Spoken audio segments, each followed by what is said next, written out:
subscribed so far. Right now, while I'm taping, I am close to 1,000 subs, which is awesome. So thank you.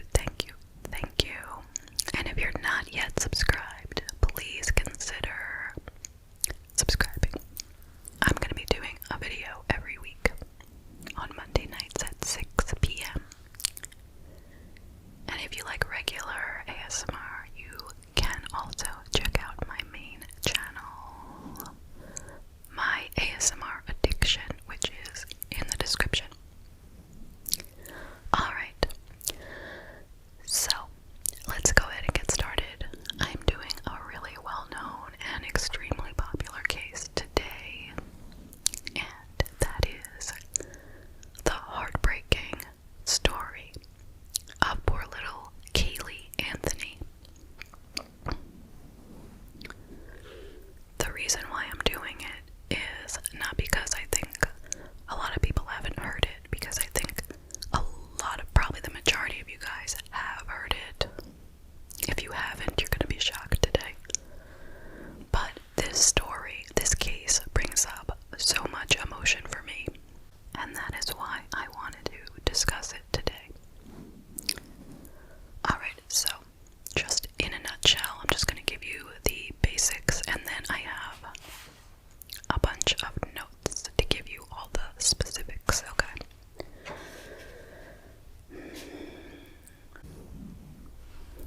This is the case of a young mother in the Orlando, Florida area who gave birth to a daughter who she named Kaylee when she was 19 years old.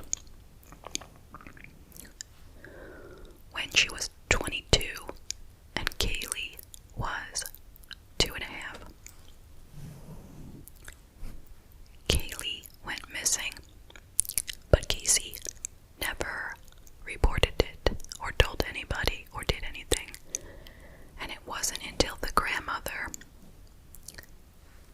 went looking that she found out the truth, or not really the truth, but she found out that Kaylee was missing, okay? And she reported it, and a whole big legal and media circus went on for the next couple of years. And at some point, the body was found, and the mother was charged with the murder, but in the end, the jury found her not guilty. Now, this is a case where I would say 99% of humans believe she is guilty. Okay? If you think otherwise, that is fine. Go ahead. Explain it in the comments. That's fine. I'm not here to judge anybody. But let's go ahead and get into the details, okay? So, Casey Anthony was born March 19th, 1986. She was born to her father, George, who was in law enforcement, and her mother's name was Cindy.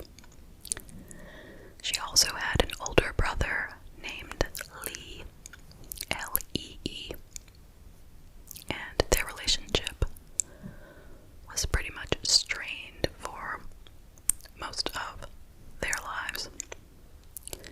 Anyway, Casey's childhood and adolescence was said to be pretty ordinary, and she did have friends and all. But then I guess at some point things took a turn. And in her senior year, at some point during the year, she just completely stopped going to classes. Never told her parents. I don't know how they didn't find out though. Like where I live, the school would call the parents repeatedly looking for you, and even possibly send, I don't know,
shot girls, I think they mean shots like shots of alcohol, okay? 12:50 p.m. Kaylee left with Casey by car at 12:50 p.m. with backpacks on. 2:51. A Google search is made for the term, quote, foolproof suffocation, misspelling the word suffocation. The user clicked on an article criticizing pro-suicide websites that promote foolproof ways to die. Interesting thing to be searching. 2:52, 1 minute later. Casey answers a phone call from Jesse Grunt, that was her boyfriend at the time. He describes this conversation later as abnormal because Casey said that her parents were divorcing and she had to find a new place to live.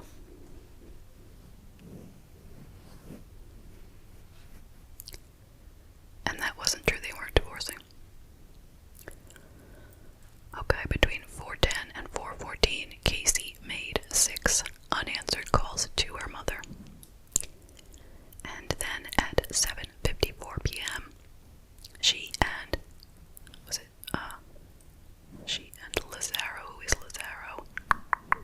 Oh, the guy who owned the nightclub. So she and Tony Lazaro from the nightclub, or the nightclub promoter, they were seen walking around in Blockbuster Video without Kaylee.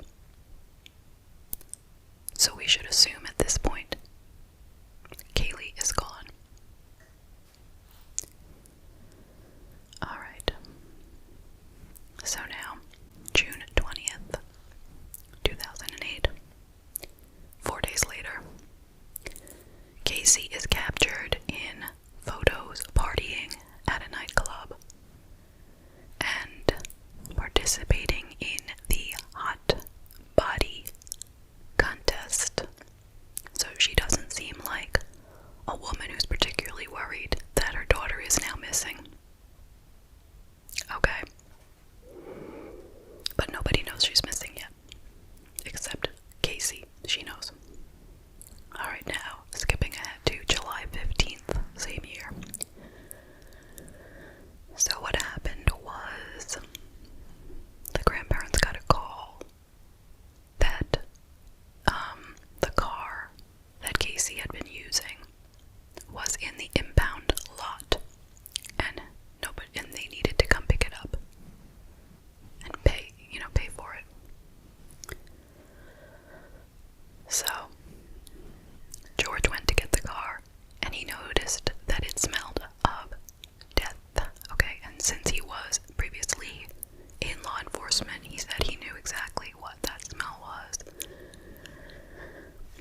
So they did start to get kind of worried. There was a bag of trash in the car, but they took it out and the car still stunk. So Cindy, the grandmother of Kaylee, goes and finds Casey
showed characteristics of decomposition, meaning that the piece of hair had a tiny bit of scalp on it, and the piece of scalp showed decomposition, meaning that the hair had fallen out after she had passed away. And air from the drunken air sample was shown to contain chemical compounds consistent with human decomposition. And then the big one, December 11th, 2008, the skeletal remains of a young girl are discovered. It was a utility worker named Ray Kronk who happened to find a bag with a decomposed body in a wooded area less than half a mile from the Anthony's home. And 9 days later, they confirmed that those bones are from little Kaylee. So now it's known it's a homicide. It's no longer a kidnapping. It's a homicide. And the skull is found with duct tape over the teeth area. And I had heard the coroner talking about, or medical examiner talking about, it was impossible to tell because the skin was gone. It was impossible to tell if it had just been put over the mouth, say to keep her quiet, or put over the nose and mouth for suffocation. They couldn't tell, but it had held the teeth all in place there. Without the tape, the teeth would have been all over, but they stayed together.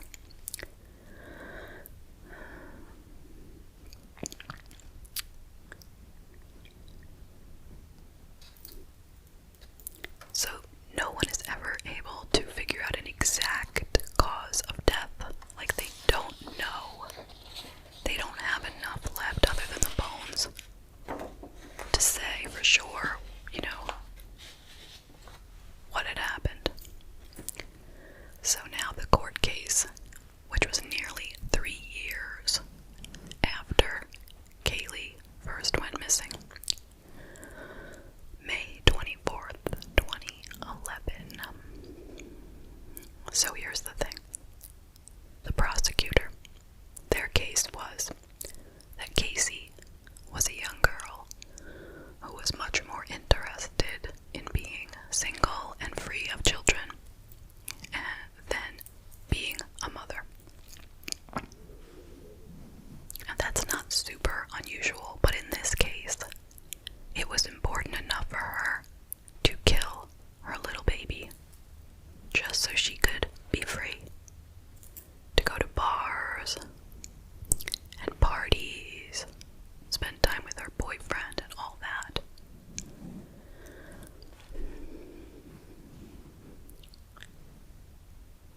So they presented all the evidence that we already just talked about. The lies which interfered with the investigation, the smell in the car, the internet searches, the skeletal remains, the hair in the trunk, etc. Now remember, just think about the beginning of the story. The baby was missing for a month, and the mother didn't even report it or reach out to anyone for help.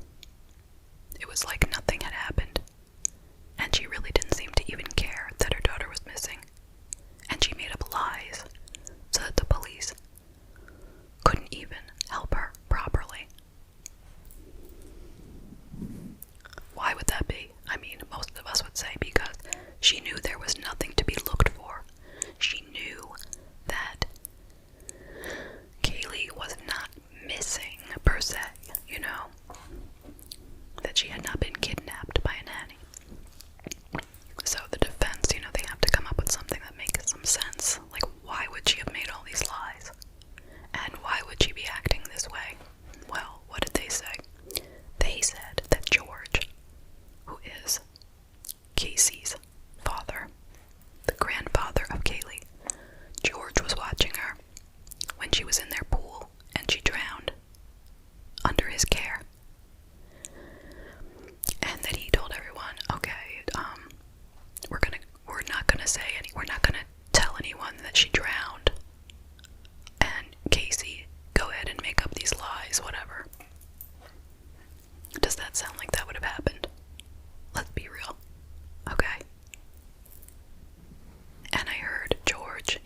So it's pretty much like there's nobody on her side. Although, except, no, I take that back, the mother was. Cindy was trying to help her. So, Cindy reported that the Google search that they had found for chloroform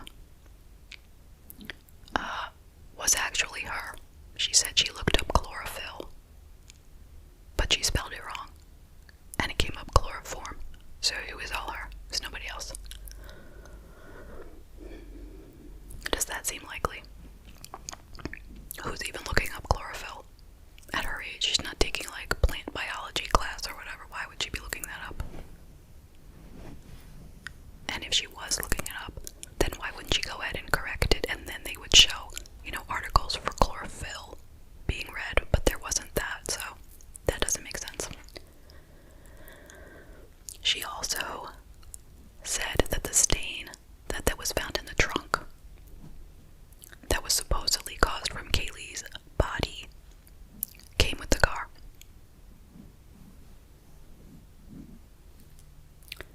Anyway, there was 6 weeks of testimony and 400 pieces of evidence were brought forward. But after 11 hours, the jury came back, and do you know what they said? Not guilty. Not guilty. How in the world? But anyway, so she receives a 4-year sentence and a $4,000 fine for the 4 counts of lying to police. But they give her time served and credit for good behavior, and she's out right then and there on the spot. Total of 3 years.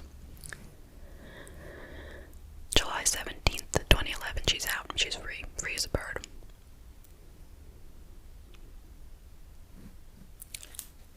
Anyway, she laid low for many years after the trial. And she was like, she still is like one of the most hated people in America. So it's a good thing that she stayed low. But she came back out in 2017 to do an interview telling her side of the story, which really did not give us any information or show us any different side of her. But she did say that she does not plan on having any more children, so that's a plus. And right now, supposedly, she lives with a legal investigator, Pat McKenna, and she has opened a private investigation firm called Case Research and Consulting Services. I think that's the end of my notes. Yes. So, here's the thing. Do I blame the jury? I mean, whatever. I really can't. I don't know really what they talked about or what they were thinking, but I can only imagine that maybe they did not understand their job. I know that it was a lot of circumstantial evidence, but it was so overwhelming. And I know, like, reasonable doubt, right? Reasonable doubt. Did they have a reasonable doubt? Not any doubt. You can have, like, a microscopic amount of doubt, and you can still come back and say guilty. But did anyone have a reasonable amount of doubt in their head saying, maybe she didn't do it? Who would have thought that? Who? Was there somebody who really thought the father did it? I mean, come on. Look at the situation. Even if, let's say, even if she had actually drowned, and it was the father's idea for this whole thing, wouldn't she still be upset that her baby was dead?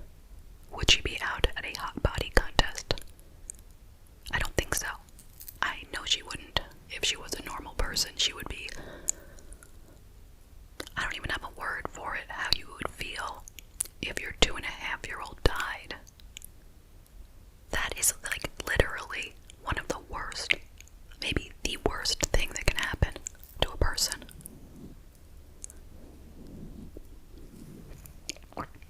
This was a woman, or is a woman, with no soul.